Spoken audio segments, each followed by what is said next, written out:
Suppose you look up here in a blackboard, in a whiteboard, and this is a candle. The candle, and the candle is emitting light and heat in many directions.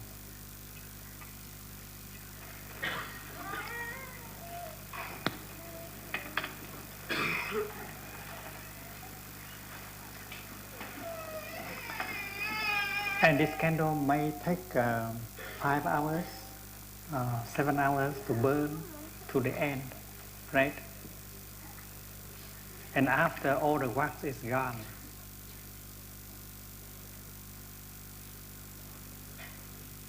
it's like the candle dies. You think that the candle will go somewhere after it dies?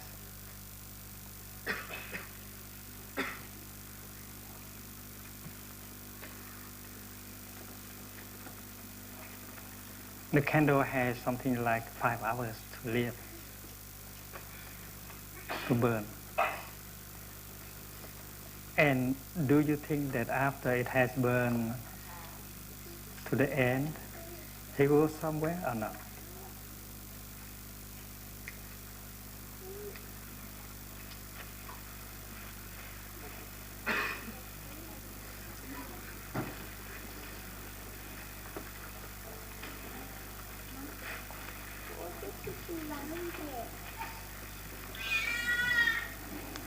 And do you think that this is the end of the candle? This line is the line of the end of the candle? There is a candle from here up here. I agree. You agree.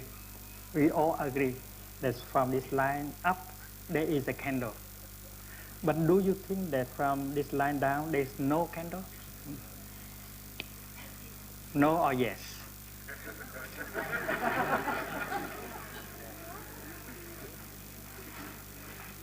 It seems that as you are a Buddhist, you have to believe that there is something after you die. And if you are a Christian also, you have to believe that after you die, there's something that will go somewhere. In the candle, in the case of the candle, do you think that there is something left after the candle has burned itself completely? Who said yes? Not too many. Who said no? There's no more candle after. Many people are not decided.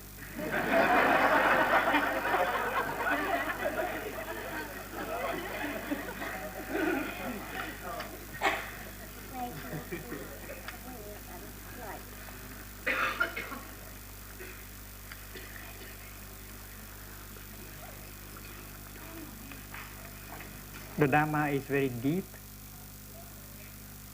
and lovely. We have to learn to learn with all our heart in order to really understand. The question, where shall we go after we die, is a good question.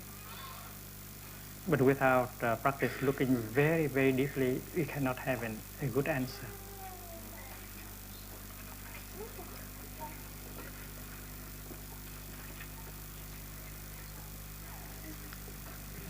Look at this candle. In this moment, this is the present moment. This line is the present moment. In this present moment, the candle is already going somewhere. Because in this very moment, the candle is sending itself in many directions in terms of heat and light.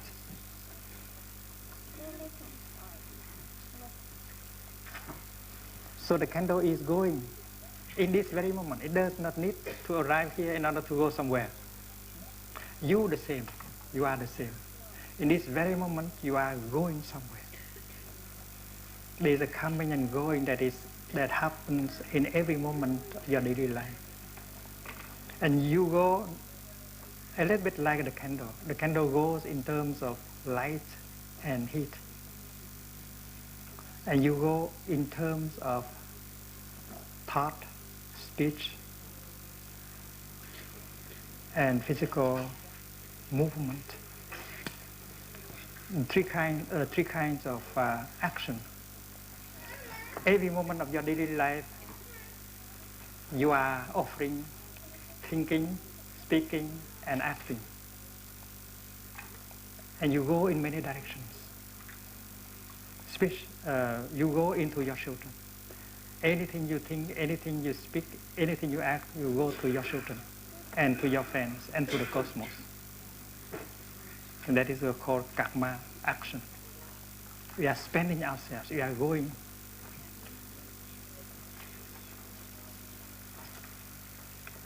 I live my daily life in such a way that I can go beautifully into the world, into my disciples, into my friends.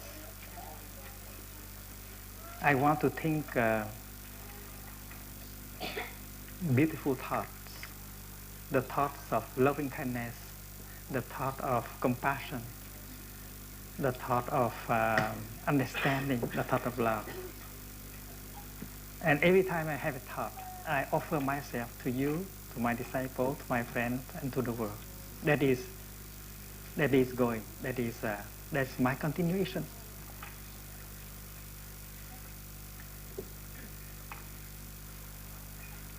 And I don't want to offer the negative things.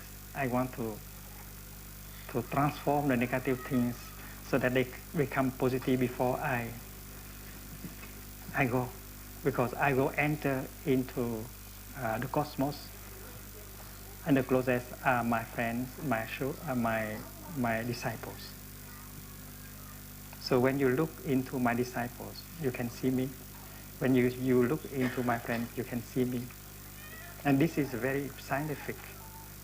I continue to go into my disciples and to my friends and to the cosmos. You can see me outside of my body. And this is my practice. The candle does the same, you see. The candle is offering light and heat. And the light is offered to the world, the heat is offered to the world, but the light and heat is offered through the candle by itself. The light of candle can light the candle, and the heat of the candle can cause the wax to melt. And it is because like that the wick can absorb the wax, so the flame can be powerful. So any action made by the candle affect the world and affect itself. Any action come out from the candle goes back to the candle also. When you have a thought of loving kindness, the world profit and you profit also. The effect is immediate. When you say something very nice to another person, you offer that person receive, has an effect on that person, and you also profit from that loving speech. Or any action of yours can affect the world and affect yourself.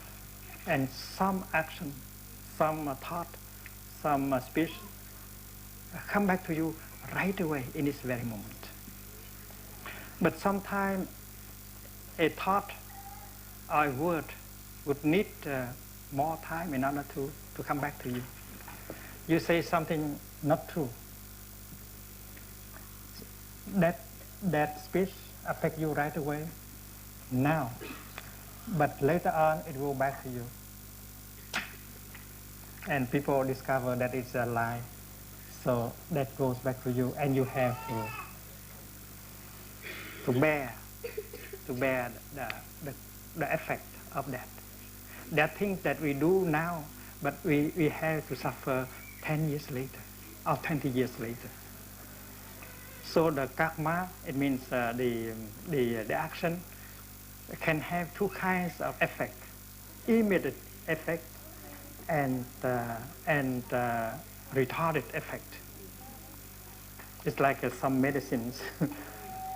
When you swallow the medicine, it will release some substance and it has effect now, but later on it will continue to affect you.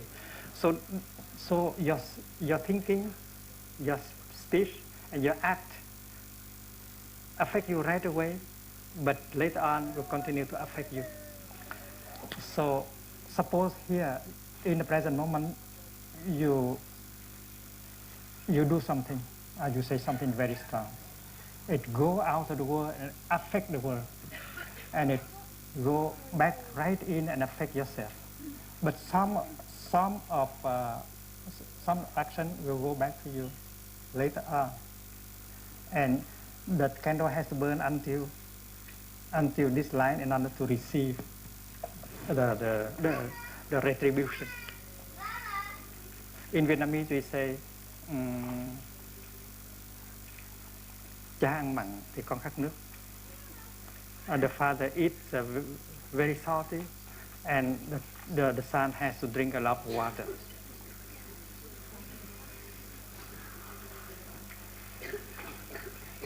So whatever you do, you think and you speak now will have an effect right now and will have effect later on.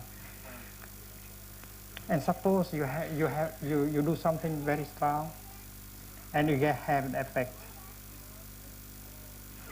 here. If your son will have to get the retribution, because your son is your continuation. Your son is the most visible retribution. Your son is the most visible continuation of yours, or your daughter.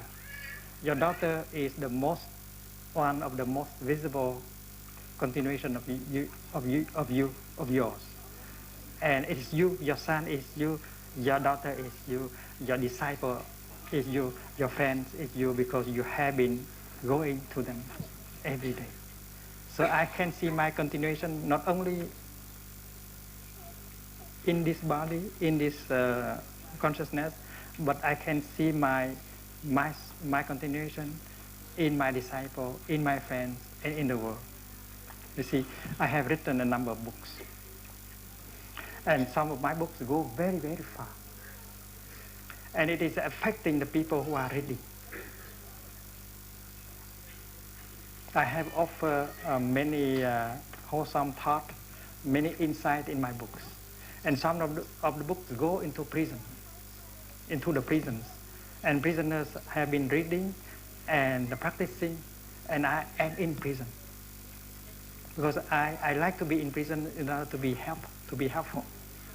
So there are many prisoners who are my continuation, and there are Catholic monks and Catholic nuns who live in cloisters, and they have read my book, and they have written letters to me. They were able to release some of their views. They feel much lighter, and I am continued by them. So I can see me continued in many forms. So when at this point, when you don't see my body anymore, you say that Thầy is no longer there. That's not true. Thầy is there, but you have to get the eyes of sightlessness in order to recognize him. It's like when the cloud has become rain, the cloud is not lost, and you can recognize the cloud in her new form, the rain. So when you don't see Thầy in this form anymore, you can recognize Thei's presence, Thei's continuation in other forms, and the most visible is his disciples. Look at the monks, the nuns, and the lay practitioners in Plum Village. You can see Thai, it's not very difficult. The way they walk, the way they smile, the way they cook, the way they sweep the ground, the way they help other people. Well, there's a lot of Thai inside. So the question can be answered like this. If you know where you are going in this moment, there will be no difficulty in knowing where you go after you die. You are dying and you are being reborn right here and right now in this very moment. You don't need to arrive at this point in order to die. You are dying in every moment and you are being reborn in every moment, not only inside of yourself, but also outside.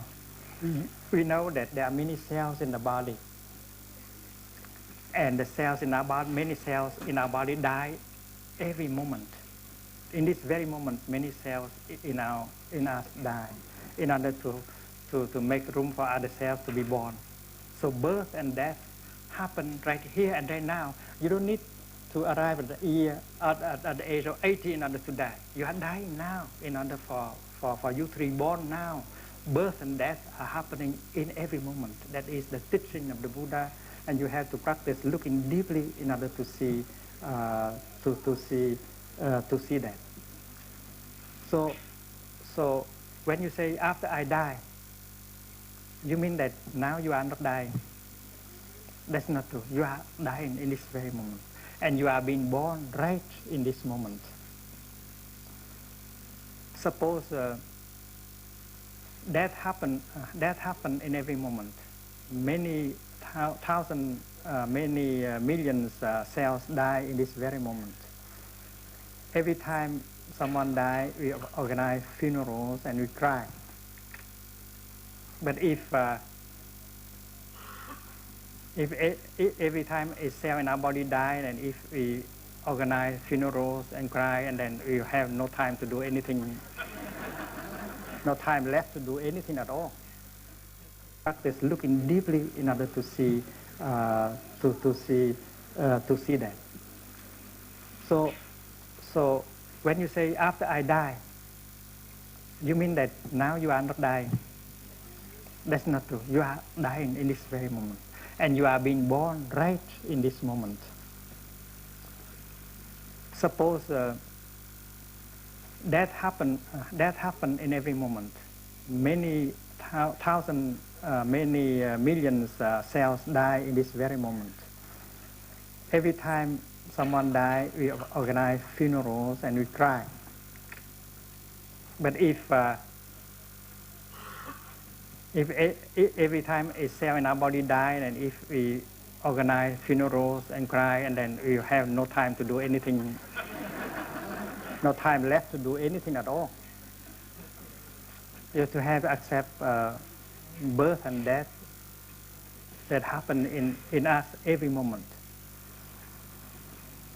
So in order to answer this question, you have to practice looking deeply the way the Buddha proposed, so that you can see that birth and death are happening in every moment, and you are reborn in every moment, not only in your body and your consciousness, but in other forms as well. We continue, because this question is so demands a lot of looking deeply.